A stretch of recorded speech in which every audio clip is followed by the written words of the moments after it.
Gold trusted gold buyers మీరు తాకట్టు పెట్టిన బంగారాన్ని విడిపించి ఈ రోజు ఉన్న మార్కెట్ ధరకు కొనబడను. మారదులే ఇంకా నా జీవితమే ఇంతే అనుకుని సూసైడ్ చేసుకుంటే అంటే మీరు ఇంకా నేను ఇంకా నా లైఫ్ మారదు అనుకుంటే నేను ఇప్పుడు 20 మంది లైఫ్లు మారుస్తున్నా.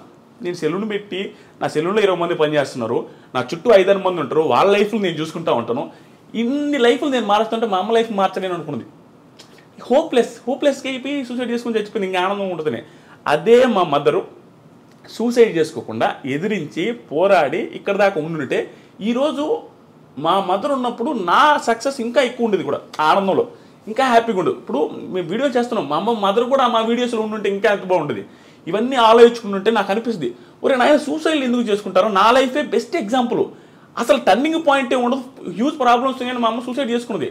నా లైఫ్ ఈరోజు ఎట్టుంది, ఏ రకంగా ఉంది. మా ఊర్లో ఇంకొక ఎగ్జాంపుల్ నేను క్వశ్చన్ కూడా అడగ నాకు మా ఊర్లో చిన్న ఎగ్జాంపుల్ చూడండి లైఫ్ మారడానికి. నేను జస్ట్ ఒక ఇంగ్లీష్ మాట మాట్లాడితే యా అన్న ఒకరి ముందు ఏదో అడిగితే యా అంటే మేము కానీ మెతుకులేదు కానీ ఇంగ్లీష్ రా నీకు అన్నారు. నేను 10th చదివేటప్పుడు ఆ పొజిషన్ అట్లా ఉండేది మాకు. ఆ రోజు నుంచి నా దగ్గర అప్పు తీసుకుని 10,000 ఎగ్గొట్టారు. అది అక్కడ దాకా వచ్చి ఇవన్నీ మా అమ్మ చూడలేకపోయింది. ఇప్పుడు ఇంట్లో వాళ్ళకి ఎట్ట బ్రో, పల్లెటూరు ఆడవాళ్ళకి ఎట్ట మా కొడుకు 30,000 శాలరీ అయితే 50 చెప్పుకుంటారు, అదే వాళ్ళకి ఆనందం. ఇవన్నీ మా అమ్మ చూడలేకపోయింది. ప్లస్ బంగారం ఉండేది లేదు. ఏ పెళ్ళిళ్ళకి పోయినా మా అత్తోళ్ళ దగ్గర తీసుకుని పోయేది. ఆ పొజిషన్ నుంచి ఈరోజు ఏమైనా కొనిచ్చే పొజిషన్ చూడలేకపోయింది. అందుకని ఆవేశపడకూడదు మనిషి. ప్రతి ఒక్కడికి నేనే సక్సెస్ అయినా బ్రో, నా దగ్గర టాలెంట్ లేదు, నేను జెన్యున్గా ఒప్పుకున్నా, నా దగ్గర ఏ టాలెంట్ లేదు, మాట్లాడతా అంతే. ఏది హార్ట్ఫుల్గా మాట్లాడతా, ఏది అనిపిస్తే అది మాట్లాడతా. టాలెంట్ లేని నేనే పెద్దగా చదివాను కూడా కాదు, ఓకే ఏదో వచ్చాయి. అలాంటి పర్సన్ నేనే సక్సెస్ అయిపోయి నా లైఫ్ మా ఫ్యామిలీ లైఫ్ మార్చేస్తే ఎంతోమంది బీభత్సమైన టాలెంట్ ఉంటుంది, వాళ్ళు ఎందుకు చచ్చిపోవాలా, వాళ్ళు ఎందుకు సూసైడ్ చేసుకోవాలి నాకు అర్థం కాలే. నువ్వు వెయిట్ చేయి. బిగ్ బాస్ తుప్పాస్ బిగ్ బాస్ చాలా మంది ఆ షోని తిట్టుకుంటూ ఉంటారు, ఇప్పుడు తెలియదు ఉంది అది ఒక షోనా అంటారు. ఇన్ని చెప్తుంటే ఆ షో ఒక లైఫ్ మార్చింది, ఒక ఫ్యామిలీ లైఫ్ మార్చింది, మా తరాన్ని మార్చింది. ఇక్కడ నుంచి మా తరం స్టార్ట్ అయిపోద్ది, మా ఒక జనరేషన్ మార్చినట్టే. దాంతోపాటు నా చుట్టూ ఉండే వాళ్ళకి 20 మంది బతుకుతున్నారు. దీంట్లోనే కెరీర్ ఎత్తుక్కోగలిగిన టైం వస్తే అన్ని కలిసి వస్తే, అలాంటిది వేరే వాళ్ళు ఎందుకు ఎత్తుకోలేరు, చదువుకొని బాగా చదువుకునే వాళ్ళు. సో నేను ఈ ఇంటర్వ్యూలో కానీ ఎక్కడొచ్చినా నేను ఈ పాయింట్ నా జీవితం మొత్తం చెప్తా ఉంటా, సూసైడ్లు చేసుకోవద్దు. ఏ లైఫ్ ఏ టైంలో నీకు రోడ్డు మీద ₹1 దొరుకుతుందో తెలియదు. నీకు ఏ పిల్ల నిన్ను నచ్చి ఆ పిల్లకి 100 కోట్ల నీకు తెలియదు. నీకు ఎక్కడైనా చేంజ్ అయిపోవచ్చు. నీ లైఫ్ మొత్తం డిజాస్టర్ నుంచి హై క్లాస్లోకి వెళ్ళిపోవచ్చు. ఆ హోప్ ఉంచుకోండి, ఎవడు చచ్చిపోవద్దు. నీకు నిజంగా చచ్చిపోవాలనిపిస్తే, నీకు అసలు నీ పరిస్థితి బాగాలేదంటే ఆకలితో చచ్చిపోయి కావాలంటే ఇది వెయిట్ చేయి లాస్ట్ రోజు దాకా ఏది దొరకపోవచ్చు, నువ్వు ఎట్టగా చచ్చిపోతావు. అంతే, నీకు నువ్వు చచ్చిపోవాల్సిన అవసరం లేదు. నువ్వు తట్టుకోలేకపోతే అది ఆటోమేటిక్గా అయిపోద్ది. చచ్చిపోవద్దు, అది నేను అనుకునేది. ఆ పొజిషన్ నుంచి ఈ పొజిషన్ దాకా వచ్చి చూసారా.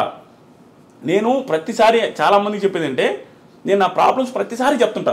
ఎందుకు తెలుసా, నాకు ఇప్పుడు ప్రాబ్లం ఉంది నేను చెప్పట్లా. నేను డైరెక్ట్గా చెప్పే కదా 33 లక్షలు ఒక నెలలో వచ్చినాయి.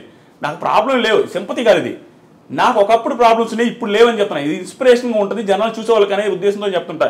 ఎందుకంటే చూసేవాడికి ఒకటి, మరి వాడి పొజిషన్ ఆ రోజు ఇంత బ్యాడ్ అంటారా, మంది అంత బ్యాడ్ కూడా లేదు. ఇప్పుడు ఆడి లైఫే మారింది, మన లైఫ్ ఎందుకు మారదురా, ఎందుకు మనం చచ్చిపోవాలనే ఆ హోప్ రావాలి జనాలలో.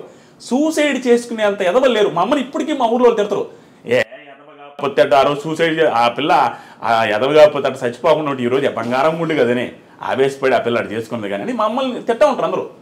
అంతే కదా, చాలా ఇది బ్రో ఇవన్నీ. కానీ పర్ఫెక్ట్ ఎగ్జాంపుల్ 28 సంవత్సరాలకి ఒక రూట్ ఎంచుకుని సక్సెస్ అవ్వడం అంటే చిన్న విషయం కాదు. కానీ ఇన్ని రూట్స్ ఉండగా అంటే రివ్యూస్ చెప్పాలి అని థాట్ వస్తే సినిమాల మీద చెప్పొచ్చు, పొలిటికల్గా చెప్పొచ్చు. అప్పటికి పొలిటికల్ రివ్యూస్, సినిమా రివ్యూస్ ఇవన్నీ ఇండస్ట్రీలో ఉన్నాయి. ఇవేం కాదని బిగ్ బాస్ అనే షో మీద ఫస్ట్ టైం రివ్యూ చెప్పింది మీరే అనుకుంటా తెలుగు. అంతకుముందు నేను అది కూడా నేను చెప్తాను కదా, అంతకుముందు దిస్ ఈజ్ ఫనీ అని ఉంటాడు. దిస్ ఈజ్ ఫనీ అతను చూసి నేను రివ్యూ స్టార్ట్ చేసింది. అతను ఏదో లైవ్ చేస్తూ ఉంటే నాకు 3-4 వేల మంది చూస్తాం, అది చూసి ఇతను ఎవరు స్వామి ఇంతమంది ఫ్యాన్స్ అనుకుని కామెడీగా మా ఫ్రెండ్తో చెప్తాను, ఇతను ఎవరు ఆయన కూడా బిగ్ బాస్ రివ్యూ చేసావు. మా ఫ్రెండ్తో అన్న ఇతను వీడియోలు ఏందని ఇంతమంది చూస్తున్నాయంటే మామూలుగా అంటగా వాడేందన్న చేసేదే మనం చేయలేమా, వాడు బిల్డప్కి మావాడు నువ్వు కూడా చేయన్నా అని చెప్పి వీడియో పెట్టా చేసిన, అది సక్సెస్ అయింది. ఆ నుంచి వచ్చింది. నేను చెప్పింది అదే బ్రో, విషయం కాదు, తెలియకుండా నీకు ఒకటి వస్తుంది. ఆ టైము నాకు వచ్చింది అంతే, నా టాలెంట్ కాదు. అందుకని చెప్తాను, ఎవరికైనా ఒక టైం వస్తుంది.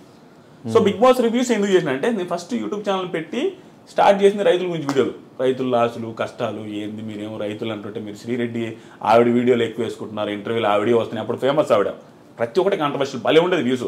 అట్లా ఉన్నారు, రైతులు ఊరు పట్టించుకోలేదని ఆ వీడియోలు చేస్తే ఊరు చూసేదిలే. బిగ్ బాస్ గురించి చూడగానే అందరూ చూసారు. ఇంకా అందుకని బిగ్ బాస్ చేస్తాం. ఇప్పుడు ఏది వస్తే అదే చేస్తాం, డబ్బులు వస్తే ఏం తెలియదు. తర్వాత వచ్చినాయి 70,000 వచ్చినాయి, నెక్స్ట్ ఇయర్ 1,80,000 వచ్చినాయి, ఆ తర్వాత ఇయర్ ఇంకొంచెం ఎక్కువ వచ్చింది, ఆ తర్వాత ఇయర్ ఇంకొక ఎక్కువ వచ్చింది, తర్వాత బిగ్ బాస్కి వెళ్ళాం, తర్వాత ఇక్కడ దాకా వచ్చాం. ఆ టైంలో రైతు